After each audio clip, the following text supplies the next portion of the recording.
but what made you decide to come back? Well, you know, I tell you what, I ran on a platform of change to turn things around. And I know what you see and what I see is not necessarily the same thing, because I don't know if any of you live in the district, but I see an area that has the highest poverty rate, the highest unemployment rate, highest illiteracy rate. And I believe that the county can play a role in turning it around. And leadership from a District 9 commissioner is going to be stronger than from even members of Congress or anyone else, or even the city leaders within those cities, because that person can pull people together. And the county has a strong budget. You know, 3.3 billion enterprise is what they have in total. A lot of the resources can be directed in such a way that the folks in the poorest areas of our county can be lifted up and pulled up. And that's the main thrust of why I'm running, to make a difference. What are the critical issues? I mean, as county commissioner... The critical issues from a county commission standpoint, of course, the budget. Imbalance in the budget is a major issue for the county, and that's probably the biggest item that's out there. But the other side of that is we're going to have to formulate how we recover, because we can't just sit there and do nothing. We're going to have to grow our way out of it. That's in my opinion, the only solution is to grow out of the economic morass that we're in. And how do we do this is a key question. And in my opinion, a major component of that is helping the small businesses grow and develop in the district. How do you do that? Well, for one, I started the Lauderhill Chamber of Commerce, and if you know anything about that, it's the most dynamic chamber of commerce in Broward County today, almost 300 paid members. And at our breakfast meeting, we get as much as 135 people in attendance for training and help. And the chamber's formed a good partnership with the city. Because of my leadership. I actually started that in my city commission office in 2004 when I got elected, because that's something that I promised that I would do. So that's one bit, helping the small business grow and develop. But a huge piece of it has to be that we look to the international market for trade. It is a critical piece. The Chinese are kicking our you-know-what out there in the marketplace.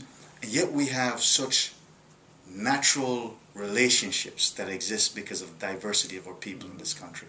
And I don't think we're tapping into it to the extent that we can. There's no reason why the Chinese should be outselling us in the Caribbean and Latin America, or even Africa for that matter. Because I know the African people would be glad to have America as a place, especially Obama in power. And even beyond that, the fact that we have such a strong African-American presence here in this nation. So that's what we do. And how we do it with the international trade, this is something that I'm working on as a city commissioner right now. I got this together. I started Lauderhill Sister Cities International. I started the Lauderhill Chamber of Commerce. And we putting them together, because you're going to have to do it not just by government, but you got to do it with partnership with nonprofits and with for-profit organizations, with businesses. So what we're doing is this. We're starting a trade incubator where you can get a space in there for as little as $100. Okay, we're using CBG dollars for this. Okay, or up to $200 for a room. And we're bringing in colleges, universities, technical support and information and help to help them get into that marketplace. As a matter of fact, one of the members of this is headed to Haiti tomorrow morning. And a part of what she's going to do is gather information, and she's a part of Sister City, she's a part of the chamber. I can't go, I wanted to go, but in the midst of a campaign, it's difficult for me to do that. So she's going down to gather some information. We'll come back and we'll go back down with that. Because textile is a huge thing that we can benefit from in Haiti. We can actually beat the Chinese by buying from Haiti. And when we buy from Haiti, guess what? It's a bigger market than the Chinese market. Did you know that? South Florida's economy, in terms of trade, we sell more to Haiti than to China. $4.2 or $3 billion to China in trade. Only 200 million we sell to them. To Haiti, 800 million in trade. 700 million we sell to them. So if we grow their market, what happened to our market? It's natural. We sell more to them. Okay. Brazil, the largest trade partner with us, 13.5 billion. 11 billion we sell to them. We only buy 2 billion. That's a huge surplus. Okay. We got to get more engaged with that and bring our businesses in on the act. And it doesn't have to be just that we sell widget and things and tables. We can sell them our services. We have a construction industry that's done, and they're in big construction boom now there and in Colombia. Why not see how we can work to get our engineers or architects or builders to partner with them? The Chinese are doing it. They built a stadium in Jamaica, in Trelawney, one of the sister cities that we have. And you know what? It's Chinese technical people that went down, and even a good percentage of the labor that went down. The Chinese helped to finance it, and they're expanding their marketplace, so they're earning, and their people are at work.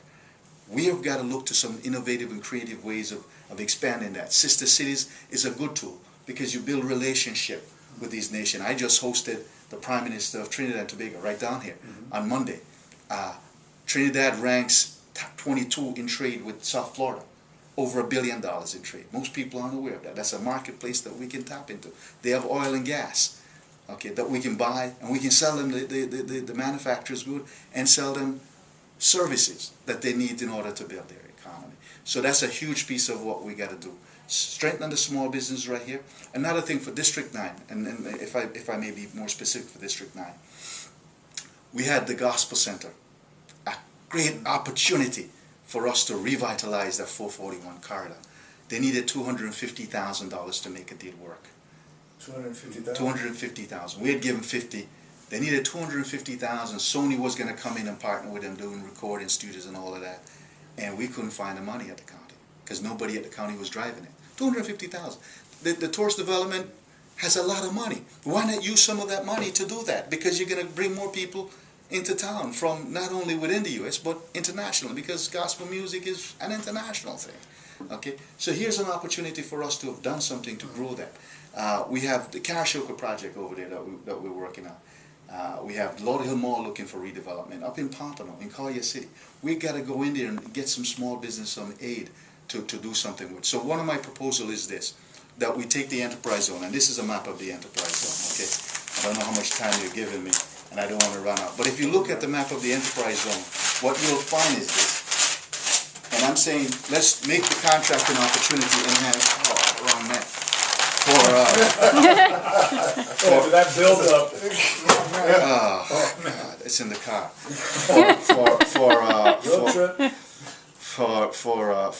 For businesses that are located in pervasive poverty area, high unemployment area, an area that have blight. So if a business is in that and the county is giving contracts, give them an edge to get that contract. I did that in Lauderhill with Lauderhill Business. We allowed them to build as much as 5% above what the lowest bid is and still get an opportunity to meet the lowest bid. So the county is not paying anymore. The city wouldn't be paying anymore. What we're doing is we will be building the weakest areas of our county, which means we're going to strengthen the entire county as a result of that. You mentioned